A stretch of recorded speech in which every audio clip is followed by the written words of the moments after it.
Ma insomma, quante volte ve lo devo dire? Voi siete giovani, avete una vita davanti a voi. Vedrete che il bambino prima o poi arriverà. Se io rimango in questa posizione per una decina di minuti dopo che abbiamo... no?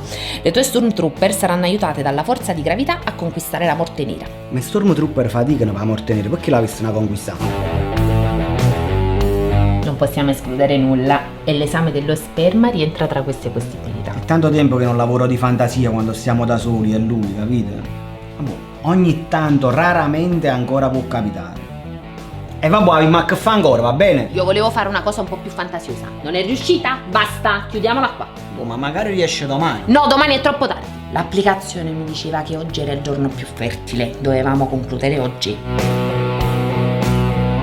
Ma tutto a posto tuo marito? In che senso? Io conosco un paio di trucchetti per stuzzicarlo se ne avessi bisogno. Ci mancava solo che mi facevi il disegnino con le posizioni più favorevoli per fare un bambino. Ma perché ci stanno in posizioni più favorevoli? Non è quasi... Io questa ossessione non la capisco proprio. Magari è solo il desiderio di fare crescere la famiglia. Sì, ok, Madonna, siamo nel 2023, svegliati. Il tuo scopo nella vita non è soltanto quello di mettere al mondo altri esseri umani. Lo sai qual è il fatto? Se io fossi stata come lei, tu saresti stato più contento. Devi stare tranquilla, rilassata, che viene da sé. Non viene da sé, lo vuoi capire che non viene da sé? Lo sai come si fa un test di gravidanza? Saliva. Pipì. Hai fatto? Che arrivare in bagno? Scusa, hai ragione, sono stato un po' troppo precipitoso, vai. E poi come si dice? Non c'è due senza tre. In questo caso non c'è 3 senza 2, perché per arrivare al 3 noi mo siamo in 2, quindi se non c'è il 3 perché non ci sta il... Sei nella